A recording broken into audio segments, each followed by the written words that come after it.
trying to slow down and look at what Paul is doing in this letter. I think far too often we just kind of read quickly through Scripture just to say that we've read it.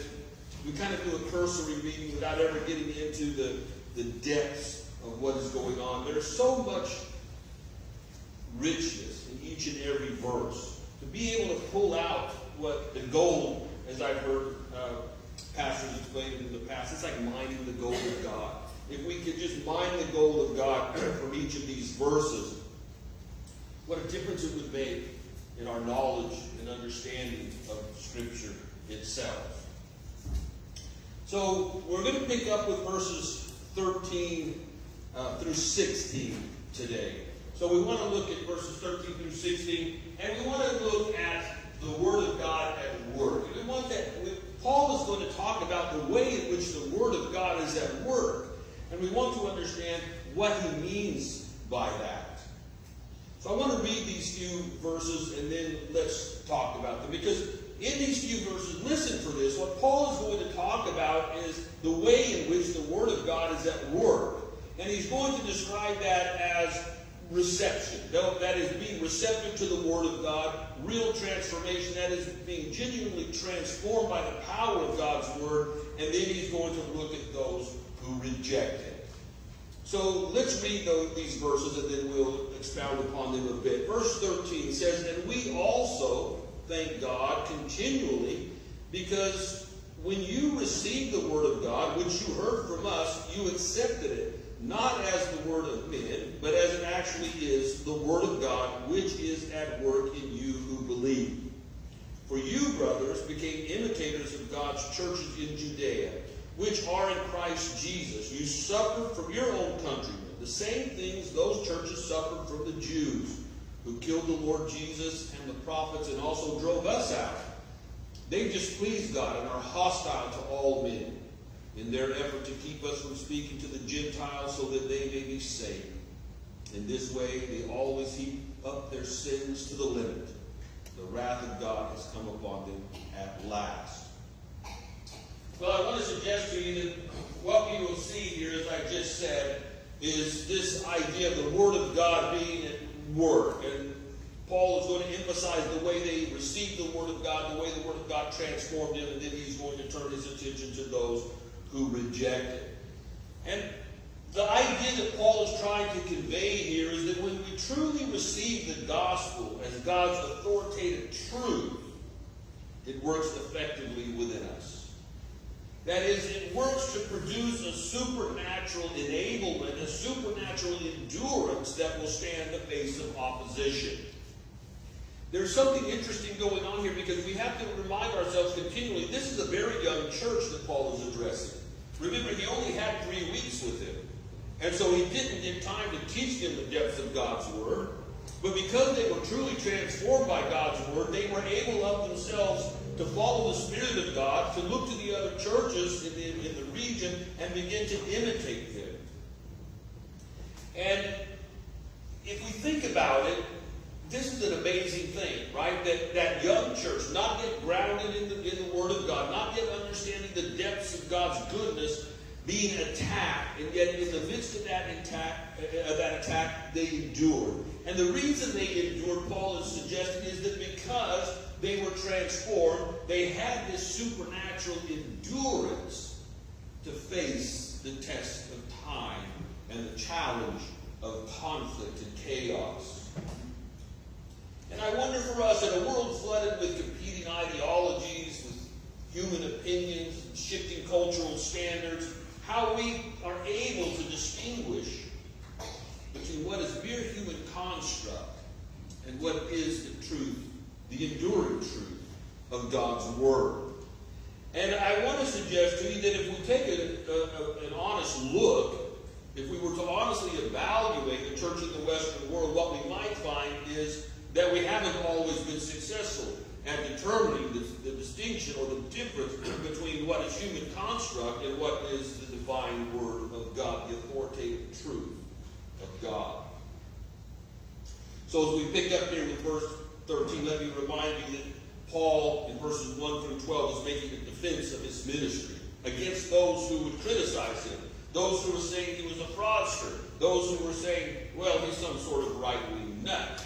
You know, this guy is just out for himself. He is just looking for gain, right? He's trying to profit off of you. There are all of these allegations, remember, that we talked about already. And Paul addressed each of them and said, that's not how I came to you. So he lays out an argument for how it is that his ministry was authentic. He didn't take advantage of them. As a matter of fact, they worked to support themselves so that they wouldn't be a burden to the church. So he goes out of his way to defend his ministry, to show that what he did was authentic and how they could understand it to be authentic, the proof of its authenticity. Now he transitions from defending his pastoral ministry to focusing again on the life of the believers there in Thessalonica. He praises them again. As he started out this letter, remember he starts out this letter praising them. Well, he does this again. But now he wants to point out some things to them. Some things that are very important for them to understand and also for us to understand. Because he wants to point out how they responded to the gospel. And I want to suggest to you, as we kind of work our way through here and look at how Paul was praising them for their response to the gospel, we can sort of contrast that with some of the ways we think we are to respond to the gospel today. I'll point that out as we go through. And again, there's a tension here that we have to understand. A tension that was not only there present in Paul's day, but also present in our own day. There is a truth, a reality. And that is that living out real biblical faith is not always comfortable. It's not always comfortable because it often triggers immediate cultural friction. And I want to suggest to you one thing.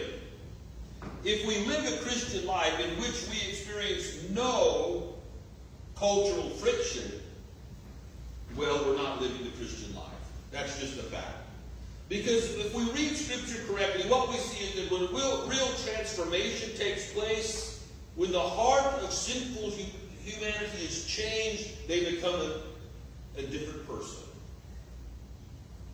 No longer conforming to the cultural narrative, but now living a counter-narrative, the narrative of God, the story of the redeemed. And so, let's think about that, right?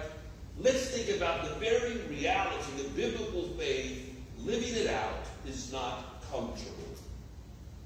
But we desire comfort. There's no question about that. Especially in the Western world, we have become a people so imbibed in comfort. We prefer, of course, comfort over confrontation. No one likes confrontation. Confrontation is the opposite of being comfortable. But in a world that is so opposed to the things of God, if we're to live the authentic Christian life, then we are going to experience confrontation. And the question is whether or not we will stand in the face of confrontation. We prefer calm over conflict. Nobody likes conflict. We all like calm. But in a world that is opposed to the truth of God, there will be conflict. And the question is, do we have the staying power? Have we actually been transformed by the power of God's Word such that we can stand in the face of confrontation and conflict? And I question whether or not many in the Western church is able to do that. Because we haven't really experienced persecution here. Some Christians around the world certainly have. In a very harsh way, but we have not. And I wonder whether or not we might not find ourselves in the situation that many in that first century church found themselves. And that is when extreme persecution set in, they denied Jesus Christ. And then when all of that persecution was settled, when it was all over with and peace was returned, they would come back to church, and sitting there on the pew would be a man with no eyes or no tongue or no ears, because he sacrificed them in his stance for the gospel, and sitting next to him was someone with all of that. Why? Because they denied Jesus Christ in the face. And this is the problem the early church had. The problem the early church had which we seem not to understand in today's world, is that after persecution had ended, again, those who denied Christ wanted to come back into the calm and comfort of the church. And so sitting there on the pew next to someone who gave up eyes, ears, tongues for the sake of Jesus Christ, said someone whole who had denied Christ. And the question is, how do we just admit them back into the church? And so there became a time of proving. You had to prove that you had the goods, that you were willing to stand for Christ. We don't do that anymore. Now we are so hungry for members that when a visitor comes in, we start salivating. There's an opportunity to put another seat in the pews. And we preach a message that says, hey, just believe in Jesus Christ and your life is going to be great. You suffering now, just believe in Jesus and life is going to be great. A bed of roses, gold. Like it. What else can you call that? When you make a false promise. Never did Jesus say that life will be a bed of roses when you follow me. As a matter of fact, he said just the opposite. He said the world will hate you because it hates me. You will be persecuted for my name's sake. That's what he said. But we don't read that part. And so, rather than proving that we have the goods, we just bring people in. I'm not here. You won't see that here. Trust me. I've heard a lot about it in the 23 years I've been here. Pastor,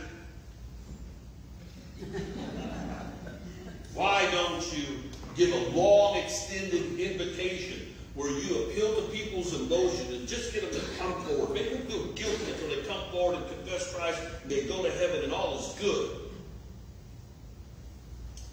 I'm not interested in appealing to your emotion. I'm interested in touching your heart with the Word of God. I'm interested in true, authentic transformation. I'm not interested in patting people on the back and saying, you're okay, just go on to hell.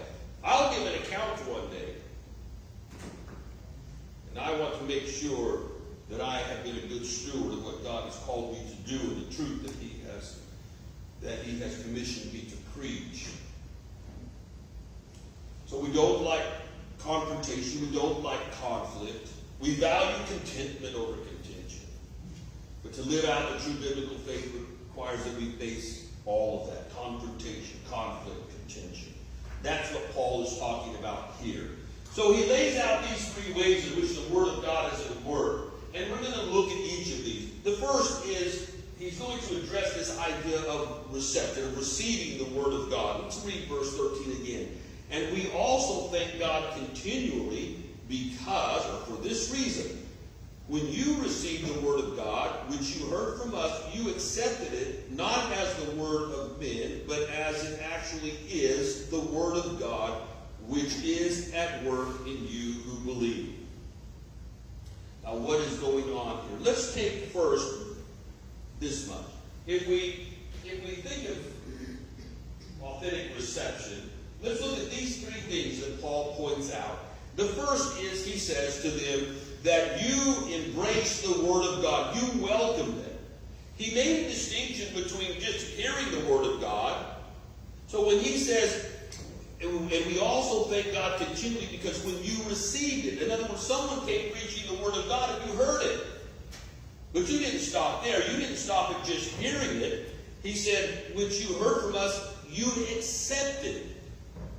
There's a difference in word there. He uses two different words between receiving and accepting. The first word that we can, and if we break this down, you'll understand it better. The word there, receive, paralambano, simply means having heard it. It's a participle. Having heard it. In other words, someone came and preached and you heard it. That's one thing. So many people stop right there. They've heard it. But Paul says you didn't just do that. You warmly welcomed it. Dekomai.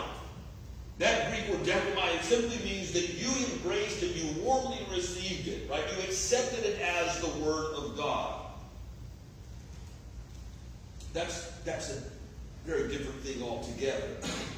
Just hearing something and then welcoming, accepting what you've heard. Word in a way that would then transform your lives. I want you to turn to James chapter 1 with me. For a while, I was putting the scriptures on the screen.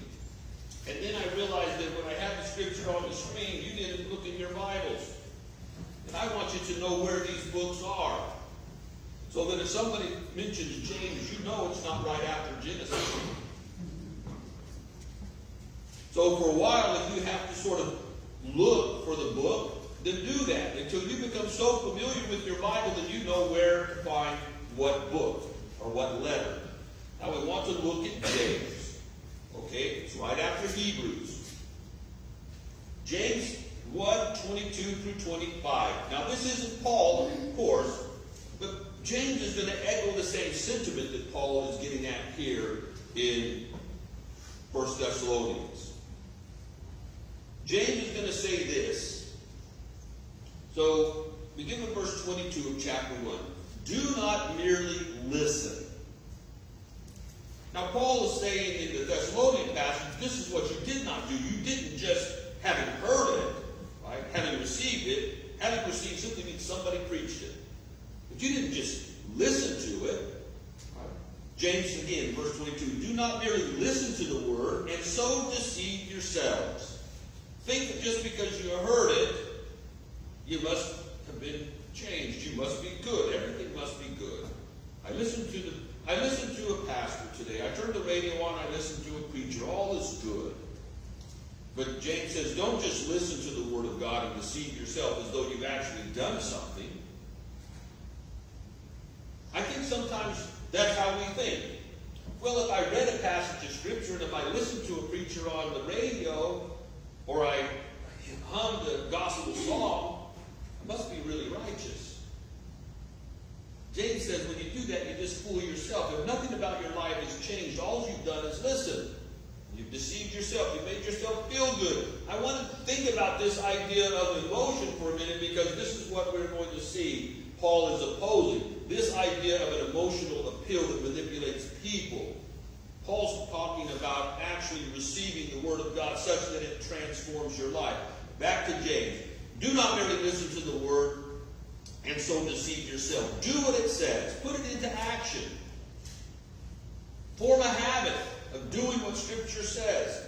Verse 23, anyone who listens to the Word but does not do what it says is like a man who looks at his face in a mirror. And after looking at himself, goes away and immediately forgets what he looks like. Well, sometimes you have you ever met somebody and you walk away thinking, I wonder if he's ever looked in a mirror. Some people don't even look in the mirror. And some people do and fall in love with what they see. Walk away and forget all the imperfections. Well, women don't have that problem because they cover up all those imperfections in makeup. Somebody once asked me, Pastor, I've read a few Old Testament passages about jewelry and makeup. What is your view about women wearing makeup? And I responded, this is if the barn needs painting, paint it. I stole that from a pastor. I think it was David Jeremiah. I stole that from David Jeremiah. It was a joke. None of you laugh because you're thinking it's some deep theological insight. There is an example of what is going on here. My wife has this round mirror that sits in the bathroom, and you turn it one way and it's just a regular mirror. And you turn it the other way and it really magnifies. And so I noticed that when I turn the way that it really magnifies, like you can see all of these pores. Oh, you can see all these imperfections, right? I mean, it really shows you what your skin looks like. I mean, you can see all these pock marks and pores. It's really depressing. But the point is, this is what the Word of God should be like. Not the side of the mirror that just sort of gives you a glimpse of yourself, but the one that really magnifies and shows you every pock mark and pore. So this man looks at his face in the mirror, and then he goes away and he forgets what he looks like. Verse 25, but the man who looks intently into the perfect law that gives freedom and continues to do this, not forgetting what he has heard, but doing it, welcoming it, accepting it, and putting it into action, he will be blessed in what he does. So Paul is basically arguing this, that when the Word of God was preached, you would welcome it, you would accept it. You didn't just hear it, you put it into action. It became habit. And the second thing he points out here in verse 13 is this distinction between divine authority and human rhetoric. We need to understand this ourselves. The Thessalonians recognized the preaching of Paul and Silas as divinely inspired, as authoritative, not as human opinion or philosophy or rhetoric, but divine truth. Why does that make a difference? Well, let's think for a moment. Scripture derives its authority from God. And we can understand it as absolute and unchangeable. Now, this is what our culture has trouble with. Anything that is absolute and unchangeable. Anything that would impose upon us some stricture, some rules, some requirements or demands or commands. Human rhetoric, on the other hand, is the art of persuasion. It uses language, logic, and primarily emotion. It sees truth as negotiated, contextual, and fallible. There is no truth with a capital T. There are truths.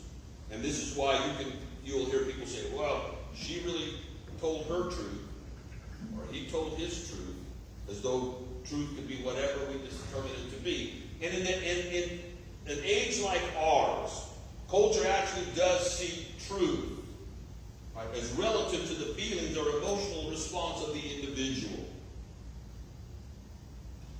Now, this isn't anything new. I told you already before that you can go back in the ancient Greek world prior to the rise of Christianity, and you had these traveling philosophers we called sophists. They were rhetoricians. They taught the art of rhetoric.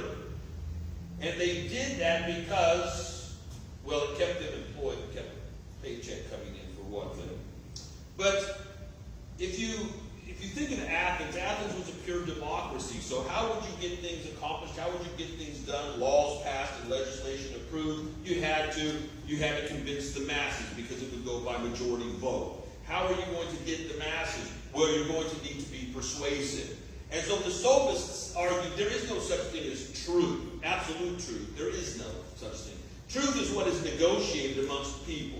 So whatever the majority comes to decide is right or true, that's what is right or true. So you can argue either side of any issue, but the one who is most persuasive is going to prevail, and the truth will be that which the majority decides on. You see something similar to that in much of culture today. But Scripture has none of that, and Paul knows none of that. And Paul didn't come trying to persuade them to accept his truth. He came to preach the truth.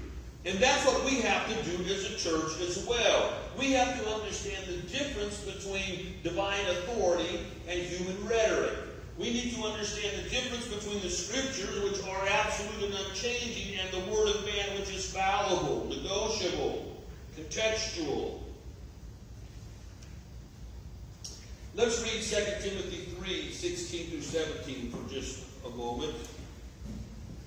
We're not going to get all the way through the sermon today because Drew took up so much time at the beginning. But we will finish this because it's very important.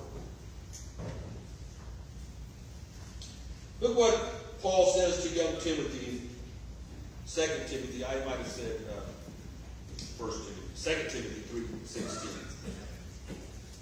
So if you're in 1 Timothy, just one more look over. All Scripture is God-breathed. That Greek word is respirated. In other words, it's breathed out by God. All Scripture is God-breathed simply means inspired. So your translation may say they say all Scripture is inspired by God. It's the same thing. It's the breathing out of God. All Scripture is God-breathed and is useful for teaching, rebuking, correcting, and training in righteousness, so that the man of God may be thoroughly equipped for every good work. The Word of God is the truth of God. Not negotiable, not contextual, not fallible. And the Thessalonian believers understood this and embraced that. Now, we struggle with this today. We struggle with this in our world. And it's unfortunate.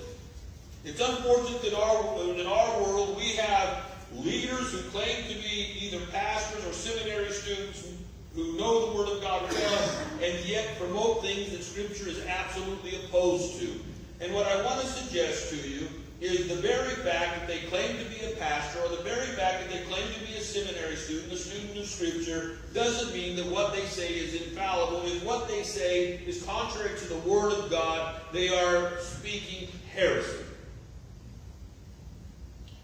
But to say something like that would be to engage in conflict and confrontation, and we don't like that. And that we don't like that is the very reason the church is as it is today, almost powerless in the face of a corrupt culture.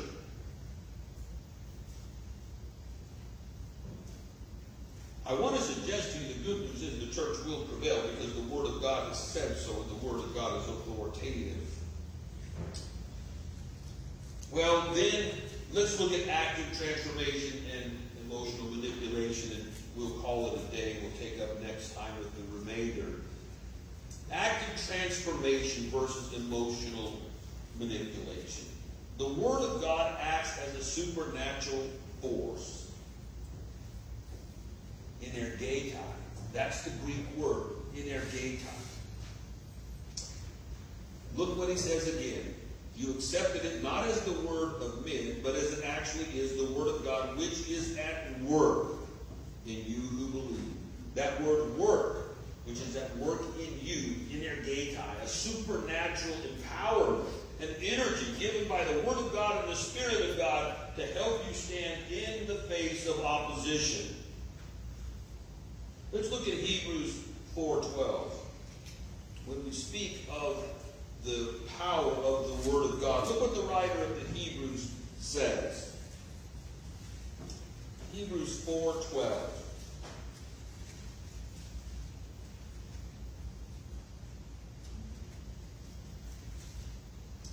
The writer of the Hebrews writes this: For the Word of God is living and active, sharper than any two-edged sword. It penetrates even to dividing soul and spirit, joints and marrow. It judges the thoughts and intents or attitudes of the heart. That's how powerful the Word of God is. That's the power that is at work in you, the energy provided by the truth of God's Word and the Spirit of God, which enabled those Thessalonian believers to stand in the face of opposition, and will do the same for us if we allow the Word of God to work in us. That's the difference. How do we do that? We approach Scripture as God's active voice. It's very important that we understand, again, what the writer of the Hebrews says here in chapter 4. For the Word of God is living. It's not dead. If we think the Word of God is just the written word on the text, then we might argue that since it's an ancient text, it's dead. But the Word of God is living, it is alive, and it's an energy that can animate those who believe in the face of opposition. Sharper than a double-edged sword, penetrating, even to the point of dividing soul and spirit, joints and marrow, and it judges the thoughts and attitudes of the heart. It pierces us, right? It is that mirror that magnifies and shows every pockmark and pore. It shows every imperfection. And we must be true to it and let it transform us, just the way Paul speaks here. We approach the Word of God as God's active voice intended to transform lives. Not just a source of knowledge. Not just a way that we can fill our head with something that is interesting and possibly even insightful, but as the active, living Word of God that transforms our very lives. Well, we got through one verse. we were so convinced that we could do 3 verses. We got through one. Would you stand with me this morning?